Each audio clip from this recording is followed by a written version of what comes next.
Viewers, welcome to BehindWoods.com. இன்னைக்கு நம்ம பரபரப்பா பேசிட்டு இருக்கிற நடுவுல கொஞ்சம் பக்கத்தை காணும் இயக்குனர் திரு பாலாஜி தரணிதரன் அவர்களை சந்திக்க இருக்கிறோம். இந்த வருஷம் முதல் படம் பண்ணி ஹிட் பண்ண மற்ற டைரக்டர்ஸ்க்கும் ஆக்டர்ஸ்க்கும் என்னோட வாழ்த்துக்கள். BehindWoods நேயர்கள் அனைவருக்கும் புத்தாண்டு நாள் வாழ்த்துக்கள்.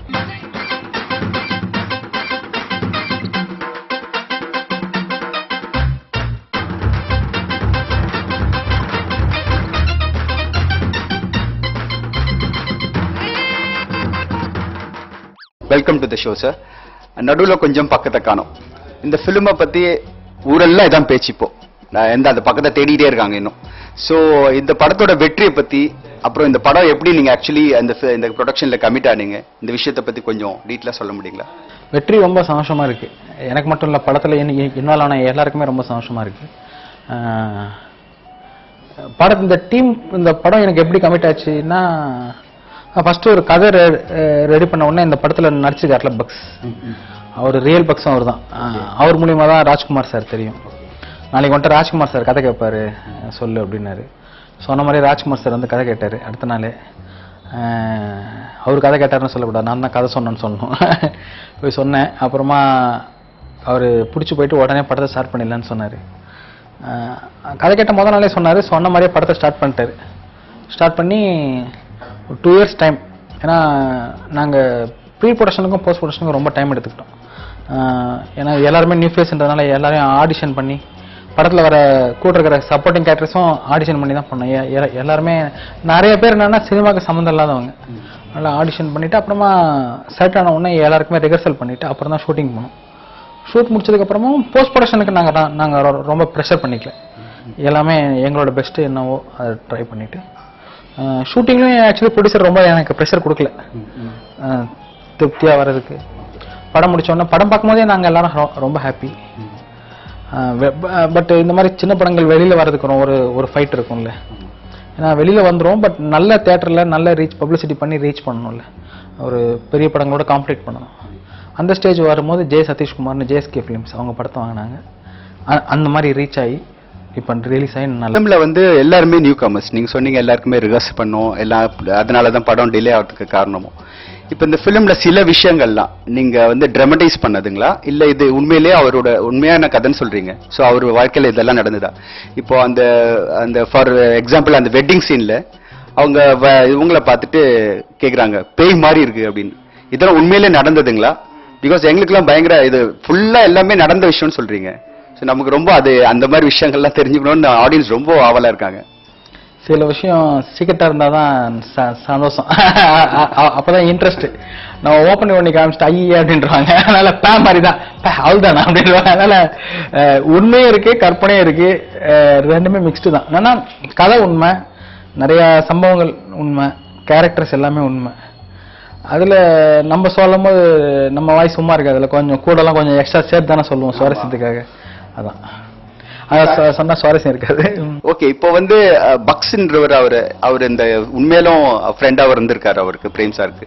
ஸோ வந்து அவரோட இது எவ்வளவு இருந்தது உங்களுக்கு இந்த ஃபிலிம்ல வந்து அவரோட சப்போர்ட்? அதாவது ஸ்கிரிப்ட் பண்ணும்போதும் சரி, உங்களுக்கு கதையா தெரியும், அதை ஒரு ஸ்கிரீன் பிளேயா பண்ணும்போது உங்களுக்கு அவரோட சப்போர்ட் இருந்ததுங்களா?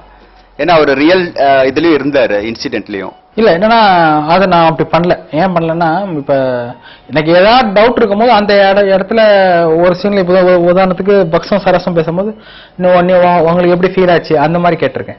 என்னன்னா ஒரு சம்பவத்தை வந்து அவங்க பாக்குற பாயிண்ட் ஆஃப் வியூ வேறையா இருக்கும், நான் பாக்குற பாயிண்ட் ஆஃப் வியூ வேறையா இருக்கும். நான் எனக்கு அந்த கன்ஃபியூஷன் வேண்டாம்னு சொல்லிட்டு, ஏன்னா அந்த சம்பவத்தில் நானுமே கூட இருந்திருக்கேன், ஃபுல்லாவே என்ன நடந்ததுன்னு தெரியும். அதனால பாயிண்ட் ஆஃப் வியூ டிஃபர்ஸ் ஆகும். என்னன்னா பாயிண்ட் ஆஃப் வியூ டிஃபர் ஆகும், அதோட கலரே மாறும். உங்களுக்கு பாயிண்ட் ஆஃப் வியூ டிஃபர் ஆகும்போது கலரே மாறும். விஷயம் என்னன்னா, பட் ஸ்கிரிப்டை ஃபுல்லா எழுதி முடிச்சதுக்கு அப்புறமா பக்ஸ் யாருக்கு அடிப்பட்டதோ ரியல் பிரேம் அவரு, அப்புறம் இன்னும் 2 ஃப்ரெண்ட்ஸ் எல்லாம் உட்காந்து ஸ்கிரிப்ட் ரீடிங் ஒரு 4-5 days பண்ணோம். அப்ப அவங்களுக்கு தோன்ற பாயிண்ட் சொன்னாங்க. அப்பயுமே நான் இது ரியல் கதை அந்த மாதிரி பேசல. அவங்க இந்த ஸ்கிரிப்டுக்கு என்ன அதுதான் பேசினாங்க, ஸ்கிரிப்டா தான் பார்த்தாங்க.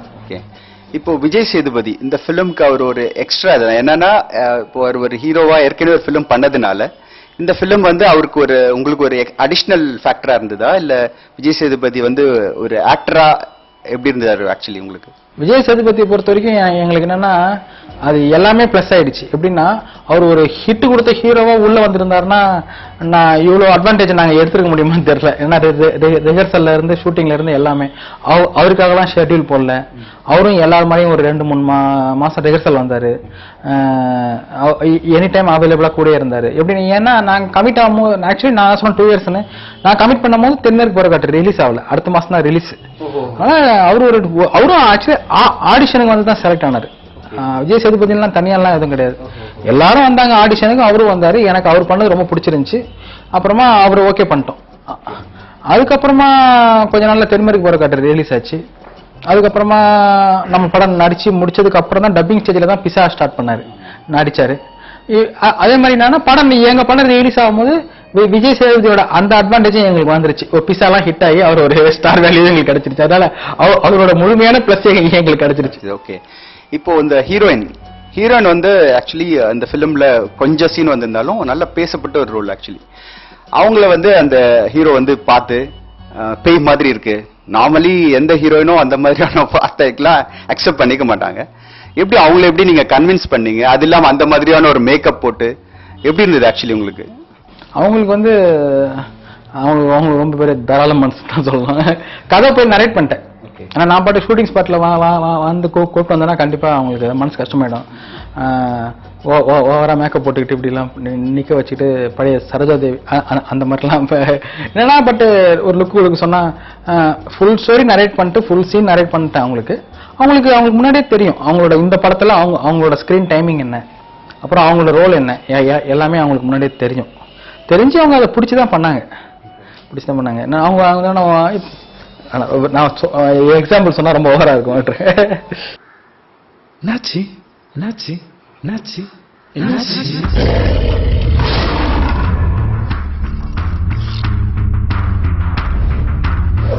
கிரிக்கெட் விளையாண்டோம். இங்க பாரு அணியாத்த நீதான் அடிச்ச.